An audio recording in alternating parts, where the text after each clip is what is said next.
दोस्तों, जिंदगी में अगर कोई इंसान एक बार कोई चीज सीखने लगे तो हर एक पल उसको कुछ ना कुछ नया सिखा के जाता है। बात यहां पर बोली यही गई है बेसिकली कि अगर जिंदगी में आप लोग कुछ सीखना चाहते हैं तो हर भूल जो आप लोग डेली करते हैं, जो आप लोग हर घंटे, हर दिन, हर हफ्ते, हर महीने, हर साल करते हैं, वो कुछ ना कुछ आप लोगों को नया सिखाकर जरूर जाएगी। जैसे आप लोगों ने देखा होगा, जैसे ही अब नया साल स्टार्ट होगा तो हर एक पर्सन ये सोचेगा कि यार अपनी नई लाइफ को, नई जिंदगी को, नए साल को किस तरीके से स्टार्ट करना है। तो ये हर एक इंसान ये सोचेगा कि जो पास्ट में जो भी गलतियां, जो भूल की है, वो उसको रिपीट न करें। तो यही आप लोगों की जिंदगी होती है, यही एक पैटर्न आप लोगों को जिंदगी में देखने को मिलता है। इस पैटर्न को जब आप लोग समझ लोगे और इस पैटर्न को फॉलो करना स्टार्ट कर दोगे तो हर एक दिन आप लोगों की लाइफ को इस तरीके से चेंज करेगा कि आप लोग अपने गोल के करीब होते हुए अपने आप को पाओगे। तो जिंदगी में कभी भी अपने आप को गलत डायरेक्शन में डालकर अपने टाइम को वेस्ट नहीं करना है, गलतियों से सीखना है और गलतियां करने से डरना नहीं है। और हाँ, कभी भी एक गलती होने के बाद में फिर से उसको रिपीट नहीं करना है, चाहे कुछ भी क्यों ना हो जाए। तो जो भी हमने पूरे सप्ताह में पिछले डिस्कस किया है उसको पूरा डिस्कस करेंगे हम लोग, एक ओवरव्यू लेंगे यहाँ पर, और ये आप लोगों की मेमोरी फॉर्मेशन का काम करेगा, यानी कि आप लोगों की बुद्धि का विकास करेगा, चीजों को लंबे समय तक आप लोग याद रख पाएंगे। सबसे पहले इंपॉर्टेंट न्यूज आप लोगों के सामने है दोस्ती के बारे में। गाना सुना होगा आप लोगों ने, ये दोस्ती हम नहीं तोड़ेंगे, तोड़ेंगे दम मगर तेरा साथ ना छोड़ेंगे। तो शोले मूवी का बड़ा ही फेमस और बड़ा ही प्यारा सॉन्ग है। तो उसमें दोस्ती का मतलब ये था कि एक दूसरे का साथ देना है। तो कौन सी कंट्री एक दूसरे का साथ देने की बात कर रही है?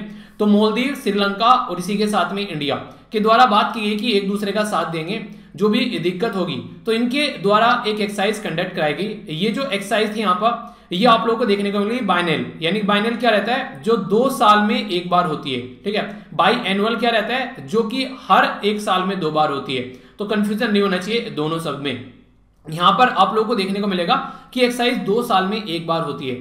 तो पहला जो इसका संस्करण आप लोगों को देखने को मिला था वो 1921 में देखने को मिला था, और अभी हम लोग कहां खड़े हुए हैं? 2021 में खड़े हुए हैं। तो इस एक्सरसाइज को आज की डेट में पूरे यहां पर 30 साल पूरे हो रहे हैं अभी 2021 में। तो काफी इंपोर्टेंस यहां पर इस एक्सरसाइज का देखने को मिला।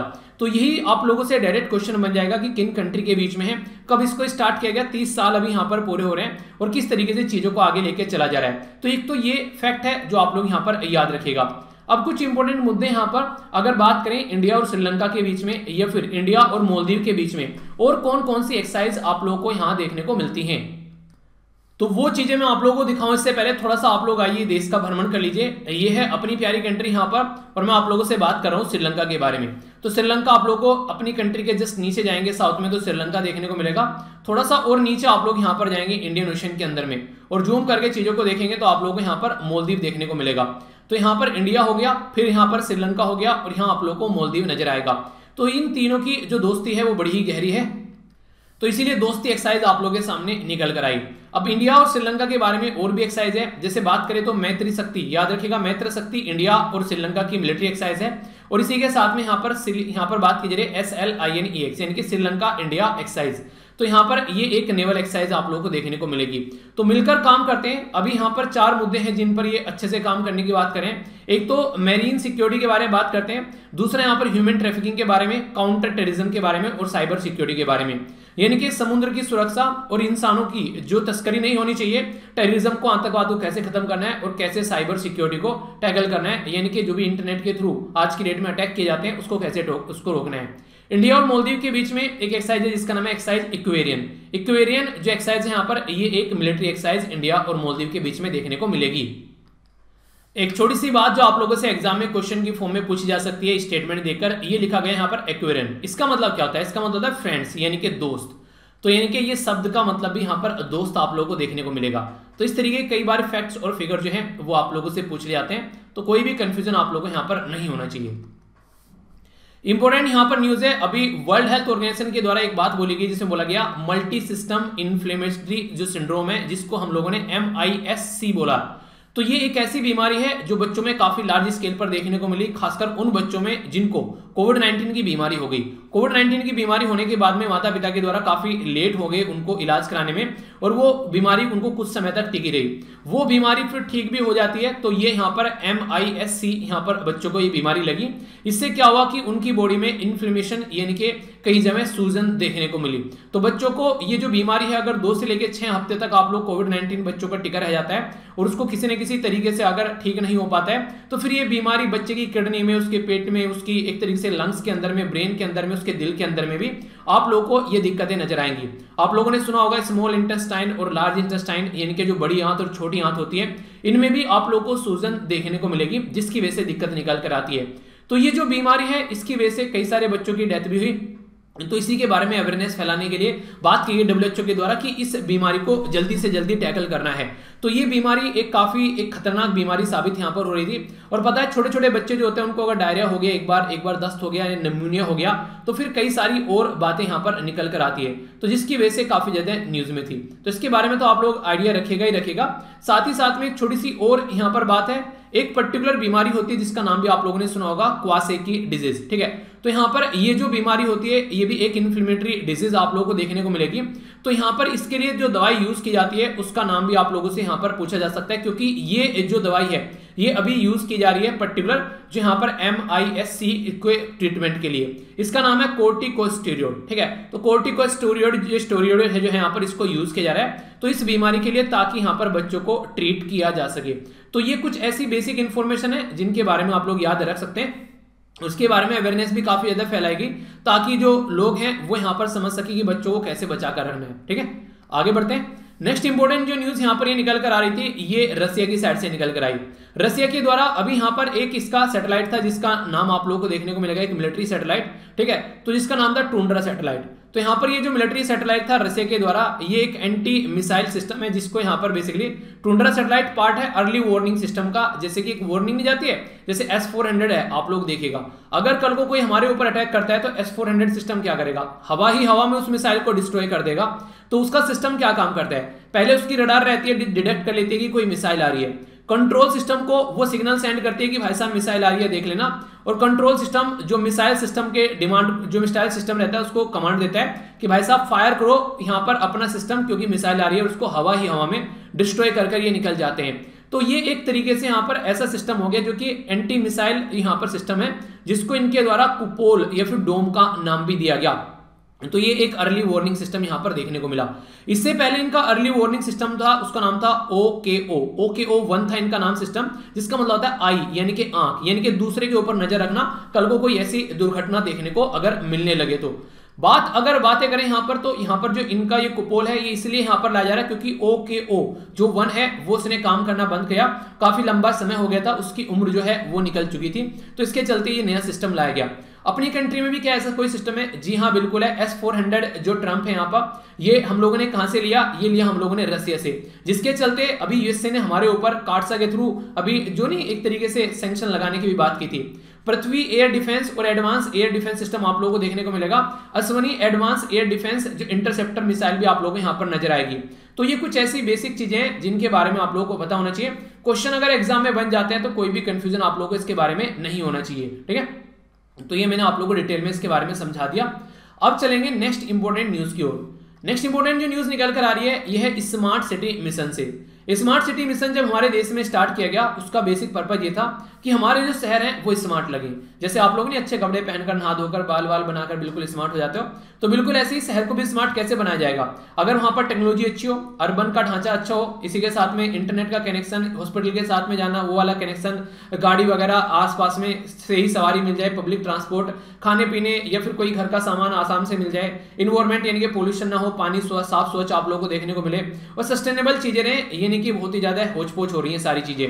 तो ये एक स्मार्ट सिटी का आप लोगों को एक क्राइटेरिया देखने को मिलेगा। पर लेकिन सोचिए अगर स्मार्ट सिटी के अंदर एक integrated command and control centre आप लोग ऐड करते, यानी कि कल को अगर कोई भी दिक्कत देखने को मिल रही है, चाहे पानी की प्रॉब्लम है, चाहे गाड़ी की प्रॉब्लम है, चाहे इन्वायरमेंट की प्रॉब्लम है, चाहे साफ सफाई की प्रॉब्लम है, चाहे इंटरनेट की प्रॉब्लम है, चाहे इलेक्ट्रिसिटी की प्रॉब्लम है, सारी प्रॉब्लम को यहाँ पर एक कमांड सिस्टम टैकल करे, जहां पर भी जो दिक्कत हो उसका सोल्यूशन निकाल कर दे।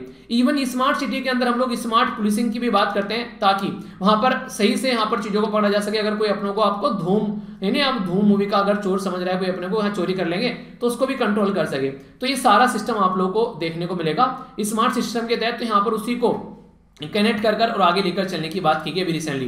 तो integrated command and control system है सर्विस, उसके थ्रू यहाँ पर चीजों को सपोर्ट करने की बात की गई। तो बेसिक इन्फॉर्मेशन है, कंफ्यूजन नहीं होना चाहिए।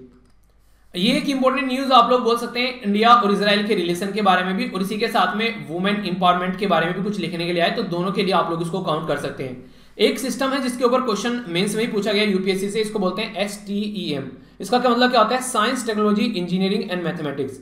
तो ये जो सिस्टम है इसका बेसिक पर्पज ये था कि कैसे आज की डेट में आप लोगों को जो यहाँ पर साइंस, टेक्नोलॉजी, इंजीनियरिंग और मैथमेटिक्स के फील्ड में सही डायरेक्शन में आगे बढ़ना है। तो ये सिस्टम काफी इंपॉर्टेंट सामने निकल कर आया। तो फ्लेक्सिबल वर्किंग, इसी के साथ में जो बात करें तो जेंडर न्यूट्रल, ये कई सारी चीजें आप लोगों को यहाँ पर इसकी देखने को मिली। तो बेसिकली आज की डेट में अगर कोई टेक्नोलॉजी का यूज कर काम कर रहा है, एक पर्सन है कि उसको ऑफिस में जाकर ही काम करना है, उसके बिना उसका काम नहीं हो पाएगा। एक है कि टेक्नोलॉजी का यूज करके अपने घर पर बैठा हुआ काम कर रहा है। तो ये खासकर जो घर पर बैठकर काम करने वाली बात है, इसमें अगर महिलाओं को ये सिस्टम मिल जाए तो काफी फायदा देखने को मिलेगा, क्योंकि कई बार दूर उनको काम करने के लिए घर वाले नहीं जाने देते हैं। तो इसके चलते इस पे काम करने की बात की जा रही है। और एक इंपॉर्टेंट पॉइंट आप लोग जरूर याद रखेगा, जब आप लोग पार्ट 3 के अंदर जाते हैं तो फंडामेंटल राइट देखने को मिलते हैं। इसी तरीके से पार्ट 4 के अंदर जब आप लोग जाते हैं तो आप लोगों को फंडामेंटल ड्यूटीज देखने को मिलती हैं। आर्टिकल 51A के अंदर यहाँ पर क्या रहता है 12 से लेकर 35 तक का। तो 51A के अंदर जो आर्टिकल यहाँ पर रखे गए हैं, बेसिकली ये आर्टिकल रखा गया फंडामेंटल राइट से, फंडामेंटल ड्यूटी से रिलेटेड। इसमें बोला जाता है कि जो पर्सन है, जो देश के जो लोग हैं, उनका साइंटिफिक टेम्पर, एक तरीके से ह्यूमनिज्म और स्पिरिट ऑफ इंक्वायरी और रिफॉर्म आप लोगों को डेवलप करना है। यानी कि इंसान जो है वो जिंदा इंसान दिखना चाहिए, यानी कि मरा हुआ इंसान है, उसको जो कुछ बोला जा रहा है वही कर रहा है, सोच समझ ही नहीं रहा है क्या गलत है क्या सही। किसी ने बोला दीवार में सर मारो तो वो दीवार में सर मार रहा है, ऐसा नहीं होना चाहिए। उसकी खुद का भी एक थॉट प्रोसेस होना चाहिए।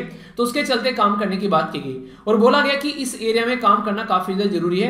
नेशनल साइंस फाउंडेशन ने तो यहां तक बोल दिया कि आने वाले टाइम में 80% जो जॉब होंगी वो इसी एरिया से निकल कर आएंगी। तो वुमेन को अगर इस एरिया में हम लोग लेकर चल पाएंगे तो काफी फायदा देखने को मिलेगा। क्या वुमेन इसके अंदर है? नहीं है, बिल्कुल 43% के करीब महिला आप लोगों को देखने को मिलेगी। पर दिक्कत क्या है, ओनली उसमें से 14% के करीब ही जॉब अपनी एक्वायर कर पाती हैं, वरना दिक्कत देखने को मिलती है। तो बहुत सारी चीजें होती हैं सोसाइटी में। अगर बात करें स्टीरियोटाइप थिंकिंग हो गई, जेंडर न्यूट्रल की बात करें, उनके लोग ना एक तरीके से बोलते हैं कि ये काम भी अब लड़की करेगी, वो वाली बात है, वो बहुत ही खतरनाक है। खासकर अगर बात करें तो उससे ऊपर उठने की बात की जा रही है और ज्यादा से ज्यादा पार्टिसिपेशन रहेगा, लीडरशिप महिला निकल के आएंगी आगे, तो और भी लोग पार्टिसिपेट करेंगे। तो काफी इंपॉर्टेंट ये मुद्दा था जिसके बारे में याद रखेगा। तो इंडिया और ब्राजील की जो यहाँ पर अभी मीटिंग हुई उसमें बात की गई STEM के बारे में, ठीक है। नेशनल फैमिली हेल्थ सर्वे प्रस्तुत किया गया, बहुत सारी बातें यहाँ पर निकल कर आई। कुछ मुद्दे मैं आप लोगों को यहाँ पर बताने वाला हूँ, जिसमें सबसे इंपॉर्टेंट मुद्दा यहाँ पर ये देखने को मिला चाइल्ड मैरिज के बारे में, यानी कि बाल जो विवाह किए जाते हैं उसकी बात मैं यहाँ पर कर रहा हूँ। खासकर वेस्ट बंगाल में और बिहार में सबसे ज्यादा बाल विवाह देखने को मिले। तो ये सर्वे कौन से नंबर का है? तो ये 5वें नंबर का सर्वे है। किसके द्वारा प्रस्तुत किया गया? Ministry of health and family welfare के द्वारा इसको प्रस्तुत किया गया। इंपॉर्टेंट मुद्दे यहाँ पर कई सारे आप लोगों को देखने को मिलेंगे। यार बच्चे जो होते हैं ना, उनकी उम्र पढ़ने की है, ठीक है, उनको आप लोग पढ़ाओ लिखाओ, उनको नहीं एक तरीके से IAS वाईएएस बनाओ, उनको आगे चल के आप लोग क्या कर रहे हो, उनको बाल विवाह कर दे रहे हो। उनको उनकी दिक्कत क्या देखने को मिल रही है जिंदगी में, उनकी जिंदगी वहीं पर ही ठप हो जा रही है। तो ये चीजें आप लोग को देखने को मिलेगी। ऊपर से जो लड़की होती है उसकी बॉडी भी इतनी नहीं है अभी यहाँ पर कि वो बेबी को एक्वायर करे। तो इसके चलते प्रेगनेंसी अगर होती है तो फिर उसकी खुद की भी जान और होने वाले बच्चे की भी जान खतरे में पड़ती है। और ये डेटा ये भी बताता है कि इसकी वजह से भी कई सारी जो लड़कियां हैं उनकी जान चली जाती है। बहुत सारे मुद्दे देखने को मिलेंगे। अगर सही एजुकेशन बच्चे को दी जाती है तो फिर आगे चल के उसके भी बच्चे होते हैं तो उनको अच्छे से एजुकेशन देकर वो सही डायरेक्शन में लेकर चल पाती है। पर लेकिन अगर स्टार्टिंग में ही इन सब चीजों में ढकेल दिया जाए तो फिर दिक्कतें देखने को मिल जाती हैं। मैक्सिमम जो रिडक्शन है यहाँ पर अंडर एज मैरिज में, ये राजस्थान, मध्य प्रदेश और हरियाणा में देखने को मिला। यानी कि इनके द्वारा इस एरिया में काफी अच्छा काम किया गया इस मुद्दे को रिड्यूस करने के लिए। ड्रिंकिंग वाटर के बारे में बात करें तो ये काफी एक अच्छा मुद्दा देखने को मिला। कई सारे ऐसे एरिया हैं जहां पर पानी की काफी ऐसी फैसिलिटी ऐसी फिलहाल हमारे देश में प्रोवाइड कराएगी। पर लेकिन फिर भी बिहार, झारखंड के अंदर आप लोग को देखने को मिलेगा अभी भी अप टू द मार्क चीजें नहीं है। अभी बहुत सारी पॉपुलेशन ऐसी है जो कि यहाँ पर पानी नहीं मिल पा रहा है, ठीक है। नॉर्मल 90% से ऊपर पहुंच चुका है मणिपुर, मेघालय, आसाम और झारखंड के ऊपर। पर लेकिन यहाँ पर मणिपुर, आसाम इनको छोड़ के अगर, ठीक है, इन स्टेट को छोड़ दे, मणिपुर, मेघालय, आसाम, झारखंड, तो यहाँ पर ओवर 90% पॉपुलेशन जो है यहाँ पर, ठीक है, उनका पानी जो है वो ड्रिंक इंप्रूव हुआ है। पर लेकिन ये 90% भी जो है लगभग 70-75% आप लोगों को देखने को मिलेगा, जो कि यहाँ पर अगर नॉर्मल तरीके से आप लोग इसको काउंट करोगे तो, यानी कि ये स्टेट जो है डबल एक्सेस हो चुके हैं। पर फिर भी ये अभी जो नॉर्मल एक डेटा है उससे नीचे ही है अभी, ठीक है, तो ऐसा बोल सकते हैं। तो वुमेन जो है उसकी लैंड प्रॉपर्टी का जो रजिस्ट्रेशन है वो भी कम हुआ है। पहले 22% के पहले 35% के करीब था, अभी घटकर यहाँ पर 22% हो गया है। यानी कि प्रॉपर्टी में महिलाओं का और लड़कियों का जो अधिकार है वो यहाँ पर काफी कम देखने को मिला अभी। बैंक अकाउंट 1% बढ़ गए हैं लड़कियों के लिए, और इसी के साथ में जो इंटरनेट की कनेक्टिविटी है उसमें लड़कियां जो है आज के डेट में लगभग 64%, और जो लड़के हैं इनके मेल जो हैं वो 85% यहाँ पर इंटरनेट का यूज कर रहे हैं। दादागिरी घर में तो बड़ी है यहाँ पर, अगर बात करें लड़कियों की, यानी कि ये माना जा रहा है कि घर में डिसीजन लेने में काफी बड़ा रोल प्ले करते हैं औरतें। पहले 74% के करीब था, अब 92% आप लोगों को देखने को मिलेगा। कई लोगों से आप लोगों ने सुना होगा कि शादी के बाद में घर में बस औरत की चलती है, तो वो यहाँ पर इस जो डेटा है वो यहाँ पर भी दिख रहा है। उन्होंने भी ये बोला है कि घर में जो है औरत की काफी चलती है, तो अब 92% के करीब यहाँ पर औरत की चलती है। तो दिक्कतें यहाँ पर ये देखने को मिलेगी। शादी से पहले जो है जरा सा भी मतलब एक तरीके से सपोर्ट नहीं किया जा रहा है चीजों को, और शादी के बाद में सारी चीजें कि हाँ तुम ही देख लो, तो वो वाली चीजें यहाँ पर है। तो ये गलत चीजें हैं, कम से कम आप लोगों को रेस्पॉन्सिबल फील शादी से पहले ही कराना चाहिए, ताकि जो बच्ची है वो आगे चलकर भी अपनी जिंदगी को सही से लेकर चल सके। पर लेकिन सोसाइटी में सारी अलग ही लेवल पे चीजें देखने को मिल जाती हैं। तो ये कुछ बेसिक चीजें हैं, लाइफ में इनको देखिएगा कैसे आप लोगों को टैकल करना है, आप लोगों के भी आगे ये चीजें आएंगी। हमारे देश में जो कॉफी का प्रोडक्शन है उसके बारे में बात की जा रही है, वो काफी कम होता हुआ यहाँ पर नजर आया, और जिसके चलते काफी सारी चीजें भी न्यूज में यहाँ पर निकल कर आई। ठीक है, बोला गया है कि कुछ ऐसी वेरायटी है जो 30% तक, और कुछ ऐसी यहाँ पर है जो कि यहाँ पर हार्वेस्टिंग सीजन में बात की है तो कम से कम यहाँ पर 22% तक यहाँ पर कम होती नजर आई। यानी कि जो अरेबिका है और जो यहाँ पर रोबस्टा है वो 30 से 20% यहाँ पर कम होती है आप लोगों को नजर आई। रीजन कई सारे बताए गए हैं। एक तो आप लोगों को देखने को मिलेगा, अगर मोटे मोटे तौर पर आप लोग बोले तो रेनफॉल का जो पैटर्न है वो काफी बड़ा इंपैक्ट यहाँ पर डालता हुआ नजर आता है। इसी के साथ में जो लेबर की अवेलेबिलिटी हो गया, फर्टिलाइजर का यूज हो गया, ये कई सारी चीजें आप लोगों को यहाँ पर देखने को मिल जाती हैं जो इन सब चीजों को यहाँ पर एक तरीके से शिकार बनाकर जाती हैं। अभी कुछ इंपॉर्टेंट मुद्दे यहाँ पर ये हैं, आज की डेट में 60 से लेकर 65% जो हम लोग कॉफी अपने खेतों में उगाते हैं वो हम लोग क्या करते हैं, वो एक्सपोर्ट करते हैं। और मैक्सिमम आप लोग को देखने को मिलेगी वेस्टर्न घाट और जो वाला ईस्टर्न घाट वाला एरिया है वहां पर निकल कर आएगी। 25 बायोडाइवर्सिटी जो हॉट स्पॉट है उनमें से आप लोगों को हमारी कंट्री के वेस्टर्न घाट और ईस्टर्न घाट भी यहाँ पर नजर आएंगे। कई सारी बातें आप लोगों से कोई पूछ ले सबसे ज्यादा कॉफी हमारे देश में कहां पर उगाई जाती है, तो कर्नाटका, केरला और तमिलनाडु, ये ऐसे ट्रायंगल है जहां पर सबसे ज्यादा कॉफी उगाई जाती है। और इनमें से सबसे ज्यादा अगर कोई पूछे तो यहाँ पर 70% के करीब अकेले कर्नाटका में ही उगाई जाती है। तो कर्नाटका काफी इंपॉर्टेंट हो जाता है कॉफी के मामले में। हालांकि अब पैटर्न थोड़े चेंज हो रहे हैं, आंध्र प्रदेश, उड़ीसा और नॉर्थ ईस्ट में भी आप लोगों को चीजें देखने को मिल जाती है। बाकी इंपॉर्टेंट मुद्दा कि कैसी कैसी कंडीशन होनी चाहिए तो वो देखना पड़ता है कि टेम्परेचर क्या होना चाहिए, रेनफॉल क्या होना चाहिए, तो ये रटना नहीं है, हल्का सा इसके बारे में याद आप लोग रख सकते हैं। पर लेकिन एक इंपॉर्टेंट मुद्दा जरूर याद रखेगा, वो है यहाँ पर हिस्ट्री। हिस्ट्री में ये माना जाता है कि कॉफी जो है हमारे देश में चोरी से उगानी स्टार्ट की गई थी। स्टार्टिंग में ये है जो अरेबिया वाले रीजन में इसको उगाया जाता था, तो वहां से इसको चोरी कर लाया गया और फिर हमारी कंट्री में जो यहाँ पर चंद्रगिरी हिल है कर्नाटक के अंदर, वहां पर इसको उगाना स्टार्ट किया। फिर डच थे जो हमारी कंट्री में आए, उनके द्वारा और चीजों को आगे लेकर चला गया। ब्रिटिश टाइम में फिर हमारे देश में काफी अच्छे लेवल पर कल्टीवेशन किया जाने लगा और ये कमर्शियल क्रॉप की कैटेगरी में आ गई। कमर्शियल क्रॉप जिसको बेचकर आप लोग पैसा कमाते हैं और पैसे कमाने के लिए ही जिसको बेसिकली उगाया जाता है। जैसे गन्ना हो गया, एक तरीके कमर्शियल क्रॉप की कैटेगरी में आती है। किसानों का बेसिक पर्पज ये होता है कि उसको बेचकर थोड़ा पैसा कमाया जा सके, वरना कंजप्शन के लिए ओनली उसको यूज नहीं, उसको कंजप्शन के लिए तो करती है, बाकी उसको बेचने के लिए भी मेन मुद्दा रहता है। एक स्कीम थी हमारे देश में जो कि काफी इंपोर्टेंट थी, गवर्नमेंट के द्वारा चलाई गई, प्रधानमंत्री गरीब कल्याण अन्न योजना, यानी कि लोगों को खाना पीना मिलना चाहिए, अन्न मिलना चाहिए, उसके बारे में यहाँ पर बात की गई। तो 4 महीने उसको और एक्सटेंड कर दिया गया है, तो ये काफी इंपोर्टेंट है। प्रधानमंत्री गरीब कल्याण जो योजना है, ये जो पैकेज है यहाँ पर, ये अगेंस्ट कोविड-19 के जो मरीज जो कोविड-19 से जिनके ऊपर इंपैक्ट पड़ा उसके लिए लाया गया और मिनिस्ट्री ऑफ फाइनेंस के द्वारा यहाँ पर पैसा दिया गया।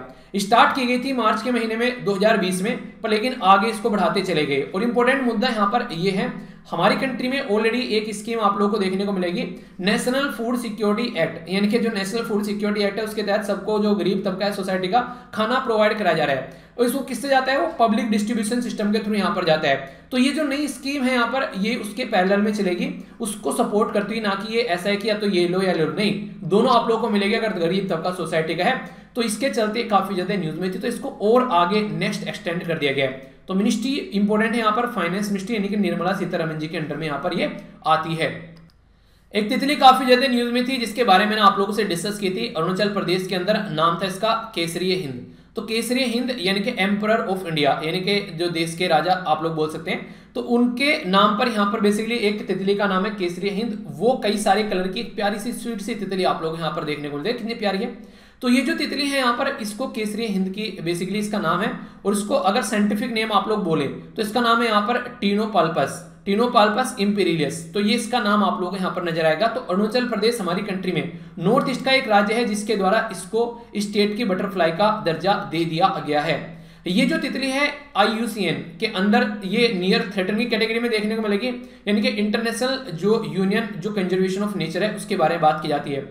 Nepal, Bhutan, Myanmar, Laos, Vietnam और इवन चाइना के अंदर भी पाई जाती है। CITES के अपेंडिक्स सेकंड में और वाइल्ड लाइफ प्रोटेक्शन, हमारे देश में किसी भी स्पीसीज को प्रोटेक्ट करना है तो उसके लिए एक्ट है वाइल्ड लाइफ प्रोटेक्शन एक्ट, यानी कि जंगली जो जीव जंतु होते हैं उनको प्रोटेक्शन के लिए एक्ट लाया गया 1972 का, उसके हिसाब से काम किया जाता है। तो ये कुछ ऐसे मुद्दे हैं जिनके बारे में आप लोग एक हल्का सा आइडिया रख सकते हैं। डायरेक्ट क्वेश्चन बन जाएगा एग्जाम में, तो आप लोगों को पता होना चाहिए, कंफ्यूजन में आप लोग को नहीं आना है।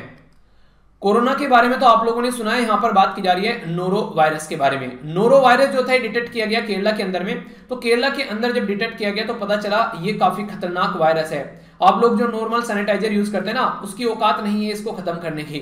आप लोग जो बोलते हैं ना गर्म करके चीजों में से वायरस खत्म हो जाते हैं, तो 60 डिग्री तक भी अगर चीजों को गर्म करोगे तो भी यहाँ पर इसका कुछ नहीं बिगाड़ पाओगे। तो ये इतना खतरनाक वायरस अभी यहाँ पर देखने को मिला। नॉर्मली खाना खा रहे हैं आप लोग, फूड में इन्फेक्टेड चीजें हैं तो पहुंच जाएगा, और इस ओरल फेकल कोई थूक वगैरह कोई इस तरीके की हरकतें कर रहा है, कुछ खा रहा है वहां पर कुछ तरीके से पान वगैरह थूक रहा है, ये सारी चीजें, तो अगर किसी के कांटेक्ट में ये चीजें आती है तो उसको भी यहाँ पर ये बढ़ता हुआ नजर आएगा। तो इससे बचना काफी जरूरी है। ये एक तरीके की सूजन क्रिएट करेगा सब जगह। तो वनरेबल ग्रुप कौन है यहाँ पर? एक तो बच्चे और दूसरे बुजुर्ग, और तीसरे वो लोग जिनको ऑलरेडी कोई बीमारी है, यानी कि कोमोर्बिडिटी को यहाँ पर बात करते हैं, इसको बोलते हैं कोमोर्बिडिटी, यानी कि ऑलरेडी कोई बीमारी है उनको ये दिक्कत देखने को मिलेगी। सिम्टम्स तो वही है, उल्टी होना स्टार्ट हो जाएगी, पेट में दर्द, डायरा वगैरह, दस्त वगैरह लग जाएंगे, तो ये सारी दिक्कतें देखने को मिलेगी। अब तक इसका कोई स्पेसिफिक ट्रीटमेंट नहीं है, तो इसलिए इसके बारे में ये बोला जा रहा है कि भाई साहब सुरक्षा ही बचाव है। तो अपनी सुरक्षा आप लोगों को अपने हाथ में रखनी है, और खासकर बच्चों के ऊपर बड़ा फोकस देना है। देखो ना भाई, कई बार घर में कोई आता है सबसे पहले बच्चों के मुंह पे किस करता है, ठीक है, उले बच्चा, तो बच्चे के मुंह पे किस करा, पता चला उसको नोरो वायरस देकर चला गया। तो इसलिए हमेशा आप लोगों को बच्चों को बचा कर रखना है। तो जो चिल्ड्रन है यंग मोर देन 5, तो उनके लिए फोकस ज्यादा करना है। तो 50,000 के करीब चिल्ड्रन जो है वो एवरी ईयर इसकी वजह से मरते हैं, डायरा की वजह से, और ये काफी खतरनाक बीमारी होती है। बच्चों की दस्त लगने की वजह से जान चली जाती है। तो अगर इंफॉर्मेशन इसके बारे में रहेगी तो कहीं ना कहीं हम लोग उसको टैकल कर पाएंगे। तो कंफ्यूजन नहीं होना चाहिए। तो कोशिश करो कि अपने आसपास इन चीजों को लेकर अवेयरनेस भी जरूर फैलाओ। एक और वायरस जो अभी वायरस तो एक और क्या वायरस तो पुराना ही है, दोस्त हमारा पुराना है, अब उसका नया वर्जन निकल के है, कोट पैंट पहन के। वो क्या है, उसका नाम आप लोगों ने सुना, उसका नाम था ओमिक्रॉन। ओमिक्रॉन जो है अभी यहाँ पर अफ्रीका कॉन्टिनेंट के अंदर देखने को मिला, और इसको यहाँ पर जो भी सामने निकाल कर लेकर आया गया, तो उसकी वजह से काफी ज्यादा न्यूज में आ गया है। तो ओमिक्रॉन वायरस जो है, इसको अगर आप लोगों से पूछे कोई तो याद रखेगा, इसका जो स्टार्टिंग में जो नाम था B1111529, तो ये स्ट्रेन जो थी इसको यहाँ पर चेक किया गया, तो यहाँ पर ये देखने को मिला ये ओमिक्रॉन है, ठीक है। तो याद रखिएगा B11529, यहाँ 3 1 हो गए क्या, 1 1 हटा देना, ठीक है इतने सारे 1 हो गए। तो B11529 आप लोग यहाँ पर देखने को मिला, जिसके चलते यहाँ पर ये चीजें निकल कर आई, यानी कि इसका जो स्ट्रेन का नाम है यहाँ पर ये है। तो B1 यानी कि ओरिजिनल वायरस है, उसी में आगे चीजें ऐड होगी, पर लेकिन ये इतना खतरनाक है कि इंसानों को लेकर डूब रहा है। तो यहाँ पर ये मालावी, बोट्सवाना, बेल्जियम और हांगकांग में भी देखने को मिला। अपने आप तो जाएगा नहीं, वायरस इतना, एक नहीं कहते कि इतना ज्यादा इज्जत वाला है, जब तक आप लोग इसको बुलाओगे नहीं, आप लोग के पास ही नहीं आएगा। आप लोग इसको बुलाना पड़ेगा, बाकायदा आप लोग को बाकायदा इसको इन्विटेशन देना पड़ेगा, और इन्विटेशन देने के कई सारे तरीके हैं। कोई इंसान बीमार है, जाकर उसके गले पड़ जाओ। कोई इंसान एक तरीके से नहीं थूक दे, कहीं पर छींक दे, खांस दे, आप लोग उसके दायरे में हो तो आप लोग एंजॉय कर पाओगे। इसी तरीके से कोई भी ऐसी चीजें हैं जो कि इन्फेक्टेड है, उसको टच करते ही आप लोग टच मी वाली बात हो जाएगी, ठीक है। तो डोंट टच द वायरस, वरना virus will touch you, okay. तो यहाँ पर वेरिएंट ऑफ कंसर्न की कैटेगरी में इसको रख दिया गया है। वेरिएंट ऑफ कंसर्न ये होता है जब इंसान जो है उसको लगने लगता है कि अब बिना दवाई के तो काम चलने वाला नहीं, और ये जो वायरस है ये इंसान को लेकर डूबेगा। तो ओमिक्रॉन हो गया, डेल्टा हो गया। अब तक हमारा डेल्टा सबसे ज्यादा ताकतवर था, पर अब ओमिक्रॉन ने बाजी मार ली यहाँ पर। ये southern Africa, basically south Africa भी आप लोग याद रख सकते हैं, वहां से निकल कर आया। इंडिया में सबसे पहले आइडेंटिफाई किया गया डेल्टा B1 617.2, ठीक है, मतलब 12 रख सकते हैं, ठीक है। गामा हो गया, P1 हो गया, बीटा हो गया B1351 और इसी के साथ में अल्फा हो गया B117। तो ये सारे वेरिएंट ऑफ कंसर्न की कैटेगरी में आते हैं, यानी कि अगर ये हो गए तो भाई साहब समझो कि निकल गई जिंदगी। अगर बात करें इंटरेस्ट की, तो इनमें इंटरेस्ट ले रहे हैं लोग कि हाँ इनके बारे में जाने की ये क्या है, तो ये वेरिएंट ऑफ इंटरेस्ट की कैटेगरी में MU B1621 और इसी के साथ में लैम्डा के बारे में बात की जा रही है, इसको C34 बोला जा रहा है। तो ये यहाँ पर काफी ज्यादा न्यूज में था। चेक किया गया कि नाम कौन कौन से अवेलेबल है, तो बोला गया न्यू जो यहाँ पर और इसी के साथ में XI, तो ये अवेलेबल थे, पर बोला ये तो चाइना के प्रेसिडेंट का नाम है और न्यू ऐसा लगता है जैसे कि न्यू है, तो इसलिए ओमिक्रॉन यहाँ पर नाम अच्छा लगा।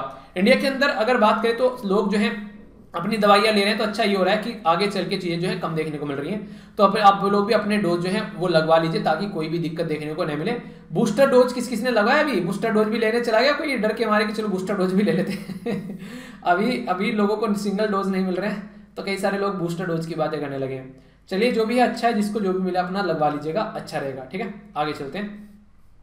अभी यहाँ पर हम लोगों ने बात की थी अर्थक्वेक के बारे में, जिसको भूकंप बोलते हैं। तो भूकंप जो था यहाँ पर सिस्मोग्राफ के बारे में आप लोग याद रखिएगा, इसके ऊपर नापा जाता है और ये 4 कैटेगरी में इसको डिवाइड किया जाता है। एक तो टेक्टोनिक यानी कि प्लेट जो है वो खिसक जाए, वोल्केनो फट जाए, कहीं एक्सप्लोशन हो जाए और कहीं कुछ बड़ी चीज कोलैप्स हो जाए, तो इस तरीके से भूकंप यानी कि अर्थक्वेक आ जाता है। कोई चीज कोलैप्स हो गई तो इंसानों की हरकतें हो गई गंदी, उसकी वजह से बिल्डिंग ढंग की नहीं बनाई, पुल ढंग का नहीं बनाया, गिर गया, तो ये तो हमारी गंदी हरकतों की वजह से चीजें होती हैं। पर नॉर्मली आप लोगों से कई बार क्वेश्चन बन जाते हैं कि अर्थक्वेक सबसे ज्यादा आते कहां हैं, तो सरकम पैसिफिक जो बेल्ट है उसमें आते हैं, लगभग 81% के करीब आप लोगों को नजर आएंगे, और इसी के साथ में इसको रिंग ऑफ फायर भी बोलते हैं। तो अगर सरकम पैसिफिक बेल्ट या फिर आप लोगों से रिंग ऑफ फायर बोलते हैं तो भाई साहब कंफ्यूज मत हो जाना, वो आप लोग कंफ्यूज ही करने की कोशिश कर रहे हैं, तो इसको आप लोग क्लियर रख के चलना है, ठीक है। इसी के साथ में यहाँ पर अगर बात करें तो ये टेक्टोनिक्स जो प्लेट है उसके आसपास आप लोगों को नजर आएगा, यहाँ पर आप लोग देख पाते हैं। तो पैसिफिक जो प्लेट है उसको रिंग ऑफ फायर इसलिए बोलते हैं, उन्हें छल्ला है बेसिकली आग का, तो आग का छल्ला है ये एक तरीके से आप लोग बोल सकते हो। तो ये वाला कंडीशन आप लोगों को देखने को मिलेगी। एक ऐसा ही छल्ला एक जगह और आप लोगों को देखने को मिलेगा जिसके बारे में और याद रखते हैं, इसको बोला जाता है एल्पाइड अर्थक्वेक बेसिकली बेल्ट, ठीक है। तो ये हिमालयन मेडिटेरियन सुमित्रा वो वाला जो रीजन है वहां से आप लोगों को नजर आएगा। मैप में मैं आप लोगों को बता देता हूं, ये यहां से होकर चला गया और ये वाली जो बेल्ट है यहां से होकर यहां भी अर्थक्वेक आते हैं, लगभग 17% अर्थक्वेक आप लोगों को यहां पर देखने को मिलेगी। तो ये इसके बारे में भी आप लोग आइडिया रख सकते हैं। अपनी कंट्री में जो खासकर जो हिमालयन वाले रीजन में जो अर्थक्वेक आता है वो इसी बेल्ट से होता हुआ जाता है। अर्थक्वेक को जो नापा जाता है एक पर्टिकुलर ग्राफ के थ्रू नापा जाता है, जिसके बारे में मैंने स्टार्टिंग में आप लोगों को बताया था कि इसको सिस्मोग्राफ बोलते हैं। तो ये है बेसिक इन्फॉर्मेशन। तो सरकम पैसिफिक जो बेल्ट वगैरह ये सारी चीजें कई बार क्वेश्चन बन जाता है, तो कंफ्यूज आना नहीं है। ब्रिक बड़ी ही प्यारी चीज है, जब भी इसका नाम आता है पता नहीं क्यों अच्छा सा लगने लगता है, क्यों? क्योंकि यहाँ पर ये एक ऐसा ग्रुप है जो कि कोशिश कर रहा है कि अपने आप को आगे लेकर चला जाए एक सही डायरेक्शन में, और इंडिया भी इसमें काफी बड़ा रोल प्ले करता है। और बीचों बीच हमारे यानी कि हम ही बेस है यहाँ पर, हम हैं तो क्या हम हैं, तुमको भी साथ में लेके चलेंगे, यही तो गम है यानी कि चाइना को भी साथ में रखना पड़ता है, बस यही गम है यहाँ पर। इंडिया के जो मिनिस्टर हैं साइंस एंड टेक्नोलॉजी, उनके द्वारा 9th ब्रिक जो यहाँ पर है उसकी मीटिंग को यहाँ पर अभी इनके द्वारा बेसिकली चेयर किया गया। प्राइम मिनिस्टर मोदी के द्वारा चेयर किया गया था एनुअल मीटिंग। और यहाँ पर बात करें साइंस और टेक्नोलॉजी मीटिंग के बारे में तो दोनों अलग अलग है, कंफ्यूज मत होना, ठीक है। तो ब्रिक की जो अभी पावर है वो हमारे हाथ में, इनके हमारे यहाँ ब्रिक की मीटिंग्स चल रही हैं, वो टेक्नोलॉजी के बारे में है, वुमेन के बारे में है, या मेन मीटिंग है, वो सारी अगर कुछ भी बोले तो। अभी यहाँ पर एक ग्लोबल इनोवेशन इंडेक्स के बारे में बात की जाती है, जो कि साइंस एंड टेक के बारे में बात करें तो ये आएगा यहाँ पर। तो इंडिया की रैंक 46 थी, चाइना की 12 थी, रशिया की 45, ब्राजील की 57 और साउथ अफ्रीका की 61 रैंक आप लोगों को देखने को मिली। कुछ इंपॉर्टेंट मुद्दे यहाँ पर जरूर पता होना चाहिए। ब्रिक बैंक जो है यहाँ पर, इसको आप लोगों ने कई बार सुना भी होगा, न्यू डेवलपमेंट बैंक भी बोला जाता है, और ये वर्ल्ड बैंक के इक्विवेलेंट माना जाता है। यानी कि ये मानते हैं कि वर्ल्ड बैंक का डंडा बिस्तरा उठाना है तो ये वाले बैंक को आप लोगों को लेकर चलना पड़ेगा। इसी के साथ में कंटिजेंसी जो रिजर्व अरेंजमेंट है उसके बारे में बात की जाती है, तो ये भी काफी इंपॉर्टेंट है। ये बिल्कुल इक्विवेलेंट है IMF के, यानी कि अकस्मात अगर पैसों की जरूरत पड़ गई तो यहाँ जाओ, यहाँ से आप लोगों को मिल जाएगा। 41% ग्लोबल पॉपुलेशन, 24% ग्लोबल GDP और 16% ग्लोबल का जो ट्रेड है वो इन्हीं 5 कंट्री से रिलेटेड आप लोगों को नजर आएगा। ब्रिक को पहले बोला गया था यहाँ पर BRIC, मनपसंद आया साउथ अफ्रीका तो बोला कि अच्छा नाम बन जाएगा, SO ऐड कर लेते हैं, पर लेकिन इससे पहले जो जिम ओ'नेल थे ये इकोनॉमिक ब्रिटिश थे, इकोनॉमिक ब्रिटिश क्या बोल देता हूँ कभी कभी, ब्रिटिश इकोनॉमिस्ट थे, ठीक है 2001 में इन्होंने इसका नाम रखा गया चुन्नू मुन्नू, तो चुन्नू मुन्नू आगे चल के डुन्नू मुन्नू बन गया, यानी कि ब्रिक में S भी जुड़ गया और फिर ये चीजें देखने को मिलेगी। तो 2010 में यहाँ पर पहली साउथ अफ्रीका के अंदर इसको इनवाइट किया गया ज्वाइन करने के लिए। कई सारी चीजें, पहली मीटिंग रसिया, दूसरी ब्राजील, तीसरी चाइना, चौथी इंडिया और पांचवी साउथ अफ्रीका के अंदर देखने को मिली थी। अभी अगर बात करें आज के डेट में लेटेस्ट मीटिंग जो है वो इंडिया में देखने को मिली, और अगले वाला जो यहाँ पर मुद्दा है वो जाएगा चाइना के पास में। तो ये है ब्रिक के बारे में। जब हमारे यहाँ 2016 के अंदर जब मीटिंग हुई थी यहाँ पर, जो basically prime minister Narendra Modi ji के द्वारा चेयर किया गया था, उस टाइम पर हम लोगों ने बिम्स्टेक को भी बुला लिया था। क्यों? क्योंकि उस टाइम पर हमारे सर में दर्द कर रहा था south Asia association regional cooperation, जिसमें पाकिस्तान भी है। तो हम लोगों ने सोचा पाकिस्तान का करने क्या, साइड में फेंको उठा के ब्रिक को साथ में लेके, वो बिम्स्टेक को साथ में लेके चलते हैं।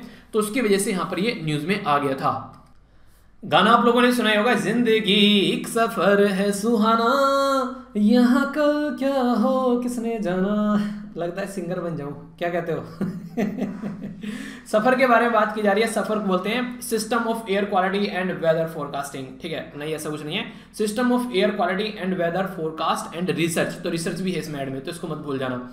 तो सफर का बेसिक पर्पज ये है कि यार एयर की क्वालिटी को चेक करना और वेदर, इनके मौसम की जो एक इंफॉर्मेशन भी लोगों तक पहुंचाना। तो ये सिस्टम आप लोगों को हमारी कंट्री में दिल्ली, अहमदाबाद और मुंबई के अंदर और पुणे, इसको एस्टेब्लिश किया गया था इन चीजों को चेक करने के लिए। तो सफर जो है हमारी कंट्री में ministry of earth and science के द्वारा मेजर किया जाता है एयर क्वालिटी को। तो यहाँ पर ये एक सिस्टम है, इसके अंदर अगर आप लोग बात करेंगे तो ये बताता है कि कहाँ पर क्या क्या दिक्कतें देखने को मिल रही है। सफर को काफी बढ़ाई भी की गई यहाँ पर वर्ल्ड मेट्रोलॉजिकल ऑर्गेनाइजेशन के द्वारा। भाई साहब बड़ा सही सिस्टम बना रखे हो यार, कहाँ से निकाल के लेकर हमें बताओ यार। तो ये काफी अच्छा है, क्योंकि ये टेम्परेचर, रेनफॉल, ह्यूमिडिटी, विंड, इनके सारी बातों के बारे में बताता है। मौसम से रिलेटेड जो भी जो दुर्घटनाएं होती है, कोई रेडिएशन, इवन सोलर रेडिएशन तक की ये अर्ली वार्निंग तक दे देता है। यानी कि पहले ही बता देगा कि अपना बोरिया बिस्तर समेट लो, नहीं तो दिक्कतें देखने को मिल सकती है। पोल्यूटेंट जितने भी होते हैं, particulate matter 2.5, particulate matter 10, ozone, ये सब के बारे में भी ये पूरी इंफॉर्मेशन बताता है। पार्टिकुलेट मैटर जो ये होते हैं ना, ये बहुत ही माइन्यूट से कण आप लोगों को देखने को मिलेंगे। एक अगर सुई की टिप भी आप लोग रखोगे तो उसपे भी आप लोग 5 से 6 से ज्यादा पार्टिकुलेट मैटर रख सकते हो। तो इतना ये पतला सा आप लोगों को नजर आएगा। हमारी कंट्री में IITM या IIT, जो इंडियन इंस्टीट्यूट ऑफ टेक्नोलॉजी की बात नहीं कर रहे हैं, Indian institute of tropical metrology की बात कर रहे हैं।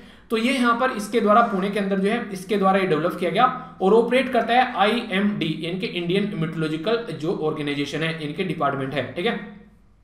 24/7 काम करता है भाई साहब। ये बिल्कुल आप लोग के दिल के तरीके से धड़कता ही रहता है, चलता ही रहता है, रुकता नहीं है। चाहे आप लोग सो जाओ, चाहे जगते रहो, पर ये काम करता रहेगा।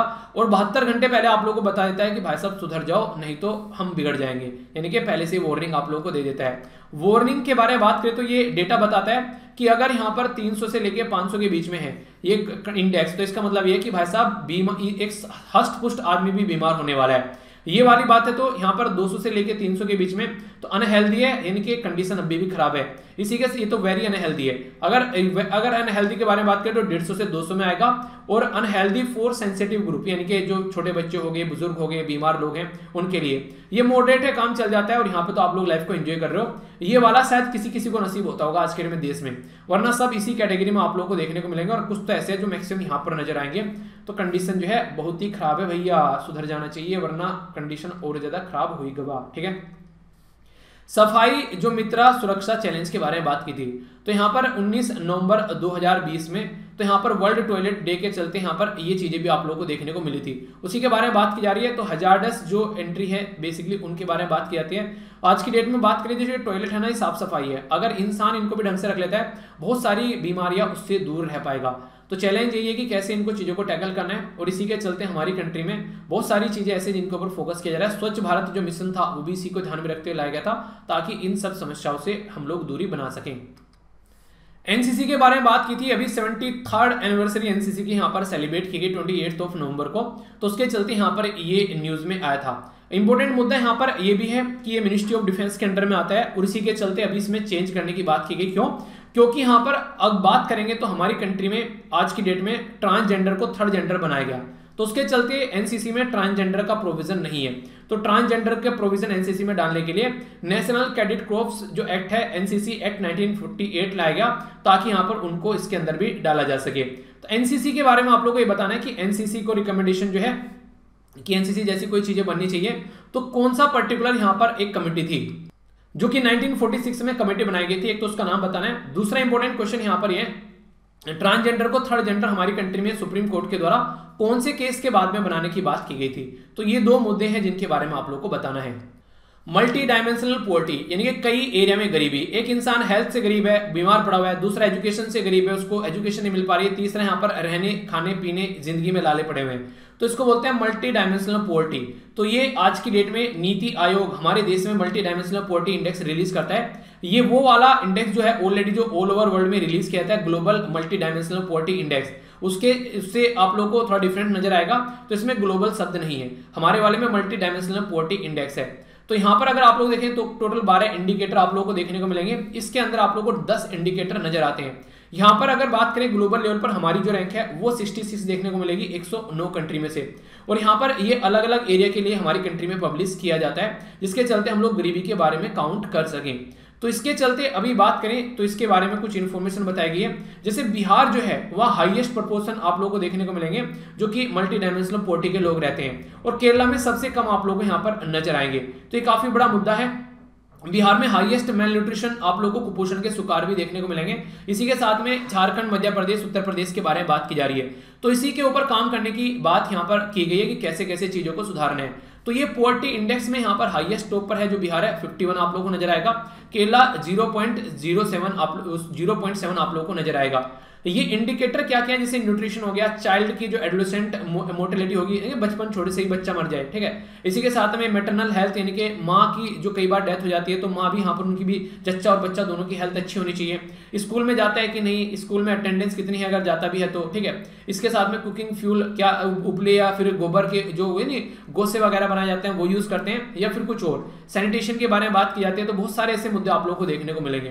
तो उसी के चलते यहाँ पर न्यूज में था। अगर आप लोग बात करेंगे यहाँ पर किसके बारे में, सस्टेनेबल डेवलपमेंट इंडेक्स के बारे में, तो वहां पर जो गोल फर्स्ट है वो इन्हीं चीजों के बारे में बात करते हैं कि कैसे इससे पीछे छुटाना है, ठीक है। तो एम तो यही है यार, इनको खत्म करें जल्दी से, लोगों को एजुकेशन और हेल्थ मिले और जिंदगी जो है थोड़ी अच्छी रहे। पर लेकिन ये इतनी आसान चीजें नहीं है, ठीक है, क्योंकि जिसके पास में पैसा है वो छोड़ने के लिए तैयार नहीं है। जिसके पास में है पैसा उसके पास में इतना है कि उसको उसमें नहला दो, घुमा दो, फिरा दो, और जिसके पास में नहीं है उसके पास में इतना भी नहीं है कि उसको 2 टाइम की रोटी दिला दो। तो ये दिक्कतें आप लोग को देखने को मिलेगी।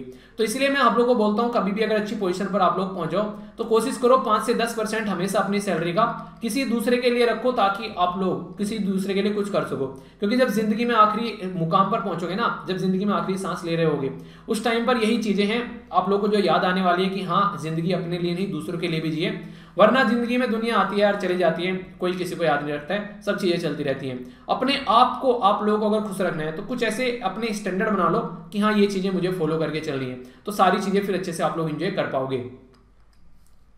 एक काफी बड़ा मुद्दा देश में ये निकल के आया कि जो हमारी कंट्री में बड़े बड़े जो प्राइवेट ग्रुप हैं, जैसे अंबानी हो गया, टाटा हो गया, अदानी हो गया, क्या इनको बैंकिंग सिस्टम के अंदर अलाउ करना चाहिए? इनको बैंकिंग सिस्टम खुद का बना देना चाहिए कि पता चला अंबानी बैंक ऑफ इंडिया हो गया, ठीक है, इस तरीके का कोई सिस्टम बनाने देना चाहिए, ठीक है, टाटा बैंक ऑफ इंडिया हो गया। तो रिजर्व बैंक ऑफ इंडिया के द्वारा यहाँ पर एक कमेटी थी, इंटरनल वर्किंग कमेटी, उसकी जो रिपोर्ट थी वो होल्ड पर रख दी गई। उसने 33 रिकमेंडेशन यहाँ पर दी थी और 21 जो रिकमेंडेशन है उनको एक्सेप्ट किया गया था। तो इनमें से ये भी था कि कॉर्पोरेट हाउस को क्या बैंकिंग सिस्टम को अलाउ करना चाहिए। तो अगर मैं आप लोगों से पूछूं यस या फिर नो, आप लोग इसके बारे में क्या बताएंगे? बेसिक मुद्दा ये था कि अगर कल को कॉर्पोरेट हाउस को बैंकिंग सिस्टम दे दोगे तो उससे कुछ फायदे कुछ नुकसान थे। फायदे क्या थे? फायदे तो ये थे कॉर्पोरेट हाउस को बैंकिंग सिस्टम देने से कि कल को चल को कोई दिक्कत होती है देश की अर्थव्यवस्था में तो टैक्स पेयर की मनी जो है उसको मिसयूज नहीं किया जाएगा कि पता चला डूब जाए सारी चीजें। कॉर्पोरेट हाउसेज से हम लोग पैसा ले सकते हैं और उसको यूज कर सकते हैं आसानी से। पर लेकिन दिक्कत ये भी कि कल को अगर बैंकिंग सिस्टम में कॉर्पोरेट हाउसेज आके घुस गए सारे, तो फिर जो है पब्लिक के पास में पता चला पैसा ही नहीं पहुंचा, सारी खुद का पैसा जो है वो इन्हीं के पास में अपने हिसाब से उसको यूज करें और उस बैंक को एक तरीके से अपनी ही कंपनी के लिए बैंक बना लिया। वो वाली चीजें चल गई, अपने में इन्वेस्टमेंट चल रहे हैं सारे, एक अलग ही लेवल पे चीजें चल रही हैं। उन्हें हर्षद मेहता स्कैम वाला कुछ अलग ही पैटर्न चल रहा है, तो वो वाली चीजें देखने को नहीं मिल जाए। तो इसके चलते कई बार इसको दिक्कत में भी देखने को मिलती है। हालांकि कई सारे प्रोविजन होंगे इसके लिए, उन सब चीजों को टैकल करने के लिए, पर लेकिन लूप होल ऑलवेज अवेलेबल। आप लोग लूप होल अगर ढूंढना चाहे तो उसको ढूंढ सकते हैं, उसमें कोई दिक्कत नहीं है। तो ये एक मुद्दा यहाँ पर सामने निकल कर आया था। मैं आप लोगों से पूछ रहा हूं, अगर आप लोगों से बोला जाए तो आप लोग इसको कैसे देखेंगे, यस या फिर नो? जल ही जीवन है। एक बचपन में एक कहानी भी आप लोगों ने पढ़ी होगी, मछली जल की रानी है, जीवन इसका पानी है, हाथ लगाओगे डर जाओगे, हाथ लगाओगे डर जाएगी, बाहर निकालोगे मर जाएगी। किसने पढ़ी है स्टोरी? अब इंसान जो है वो मछली के तरीके से होने वाला है, कुछ दिनों में तड़प तड़प कर इंसानों का मछली वाला काम होगा। क्योंकि रिसेंटली अभी सेंट्रल ग्राउंड वाटर बोर्ड के द्वारा एक रिपोर्ट प्रस्तुत की गई, बोला गया 33% जो यहाँ पर आज के डेट में जो कुएं हैं, ठीक है, उनका जो लेवल है लगभग 0 से लेकर 2 मीटर तक नीचे चले गए हैं। यानी कि जो कुएं के अंदर पानी हुआ करता था, अगर पहले यहाँ हुआ करता था तो अब यहाँ पर पहुंच गया, यानी कि पानी का लेवल कुओं के अंदर भी काफी ज्यादा गिरता हुआ जा रहा है। और ये एक जगह नहीं है, बहुत जगह देखने को मिलेगी। कई सारी मेट्रो सिटीज आप लोगों को नजर आएगी, जैसे कि दिल्ली हो गया, चेन्नई, इंदौर, मदुरई, विजयवाड़ा, गाजियाबाद, कानपुर, लखनऊ, जहां पर दिक्कत जो है वो चरम सीमा पर पहुंच रही है पानी को लेकर। पानी जो है काफी ज्यादा पॉल्यूटेड है, और जहां है तो वहां पीने लायक और एक तरीके से और भी ज्यादा नीचे पहुंच गई है, ये बातें हैं। वर्ल्ड वाटर डेवलपमेंट रिपोर्ट कोई डायरेक्ट पूछ ले किसके द्वारा प्रस्तुत की जाती है, तो यूनेस्को के द्वारा प्रस्तुत की जाती है। इसने ये बोला यहाँ पर कि आज की डेट में जो इंडिया है वो सबसे ज्यादा पानी निकालने वाला है जमीन के अंदर से, यानी कि ग्राउंड वाटर सबसे ज्यादा निकालते हैं, और उसको काउंट भी नहीं करते हैं कितना पानी निकाल कर जा कहाँ रहा है। तो कई सारे ऐसे मुद्दे हैं जिनके ऊपर हम लोगों को काम करना चाहिए, वरना बहुत सारी दिक्कतें आप लोगों को देखने को मिलेगी। जब ग्रीन रिवॉल्यूशन हमारे देश में आया, सबसे बड़ी प्रॉब्लम ये थी, उन एरिया में हम लोगों ने चावल की खेती करना स्टार्ट कर दी जहां पर ऑलरेडी पानी की कमी थी। क्यों? क्योंकि एमएसपी मिल रहा था, मिनिमम सपोर्ट प्राइस। तो किसानों की इसमें कोई गलती नहीं है, गवर्नमेंट के द्वारा पॉलिसी जो है वो उस लेवल पर नहीं लगाएगी कि जिस एरिया में जो नेचुरल रिसोर्सेज हैं उसके बेस पर उसको अपनी एग्रीकल्चर उस एरिया में प्रमोट करनी थी, ना कि एक धोरे से सबको वो वाली चीजें प्रमोट करनी है। तो कई सारे ऐसे मुद्दे देखने को मिले। तो अभी टाइम है, थोड़ा सा इसके ऊपर काम करना चाहिए, पर लेकिन अभी भी यहाँ पर जो है कोई इसको लेकर इतना सीरियस नहीं है। हालांकि स्कीम चलाई जा रखी है कई सारी, पर लेकिन इतना अच्छे लेवल पर इंप्लीमेंट नहीं किया जा रहा है। जल शक्ति अभियान, master plan for artificial recharge जो ग्राउंड वाटर है, इसी के साथ में यहाँ पर नेशनल वाटर पॉलिसी है, अटल भूजल जो योजना है, एक्विफर मैपिंग और मैनेजमेंट प्रोग्राम है, Atal mission for rejuvenation of urban जो ट्रांसफॉर्मेशन है, ये वो स्कीम है जो गवर्नमेंट के द्वारा चला रखी है यहाँ पर इस पर्टिकुलर मुद्दे को टैकल करने के लिए। ठीक है, तो स्कीम तो है तो पर लेकिन काम नहीं है। ठीक है, उस तरीके से चीजें नहीं है। अलग अलग राज्य भी इसके ऊपर काम कर रहे हैं, जैसे मुख्यमंत्री जल स्वावलंबन जो अभियान है, इसी के साथ में यहाँ पर जल युक्ति, ये यहाँ पर सही बार आप लोगों को देखने को मिलेगा।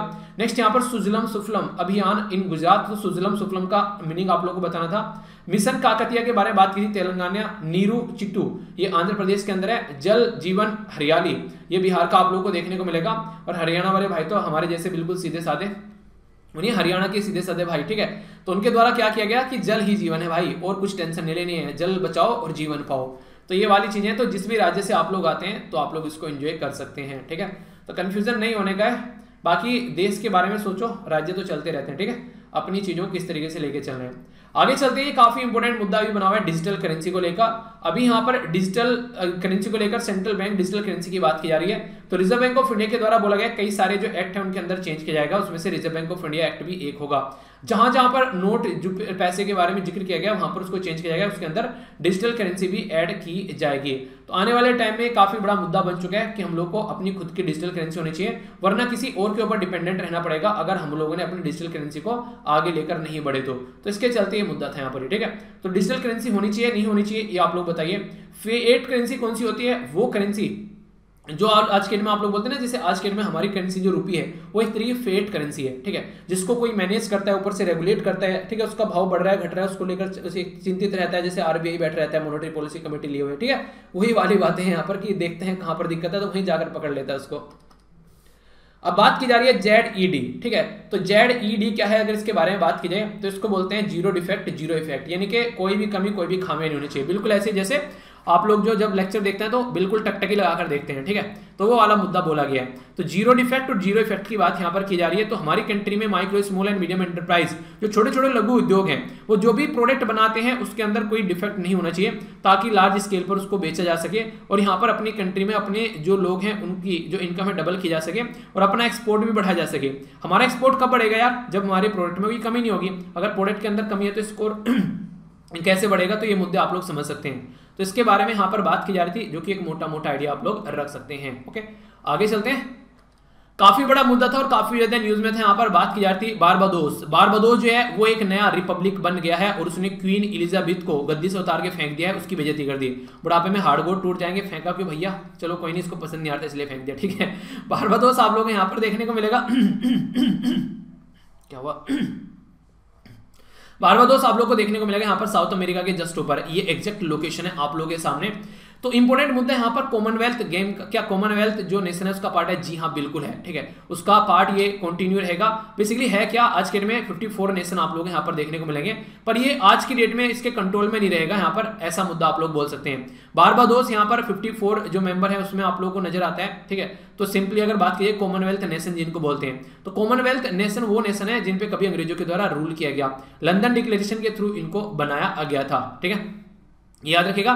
एडवांस और डेवलपिंग दोनों तरीके की इकोनॉमी है, और लास्ट टाइम इसमें रवांडा जुड़ा था, ठीक है। तो ये वो कंट्री है जहां पर ये सारी चीजें देखने को मिलती है। बारबाडोस जो है वो काफी इंपॉर्टेंट कंट्री है, खासकर इंडिया के पॉइंट ऑफ से भी बात करें तो काफी तो नहीं, मतलब ठीक ठाक है, हम आपको कई जगह सपोर्ट करता है यार, जो सपोर्ट करे तो हमारे लिए तो अच्छा हो गया ना, तो उसके बारे में हम लोग अच्छी अच्छी बातें करेंगे, और जो हमको सपोर्ट नहीं करेगा उसको हम लोग बुरी बुरी सुनाएंगे, जैसे चाइना हो गया, पाकिस्तान हो गया, इनको पिटाई करेंगे हम लोग। तो G4 में हम लोग को सपोर्ट करता है, एक्सपोर्ट में और इंपोर्ट में भी हम लोग ठीक ठाक बैलेंस बना लेते हैं, IPL खेलने आता है यार, और क्या चाहिए आप लोगों को, ठीक है। तो वो सारी चीजें हो गई तो इस तरीके से, और हमारे लगभग 2000 के करीब यहाँ लोग भी रहते हैं, तो ये सारे मुद्दे आप लोग समझ सकते हैं, ठीक है।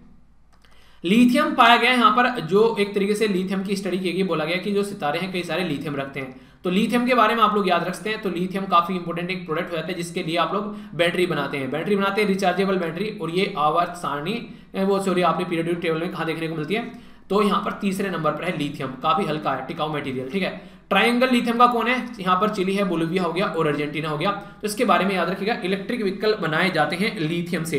हमारे देश में लिथियम सबसे ज्यादा कहां पर देखने को मिलता है, ये आप लोग बताइए, ये क्वेश्चन आप लोगों के लिए कंफ्यूजन में नहीं आना है, ठीक है। कपास को लेकर बोला गया अभी तमिलनाडु के चीफ मिनिस्टर के द्वारा, भाई साहब कपास के ऊपर इतनी ड्यूटी क्यों लगा रहे हो यार, हटा दो इसको, कम से कम कपास का व्यापार बढ़ेगा। तो यहाँ पर उसी के बारे में बात की तो 11% इंपोर्ट ड्यूटी कपास के ऊपर लगाई जाती है, तो इसकी वजह से यहाँ पर ये न्यूज में आई गो।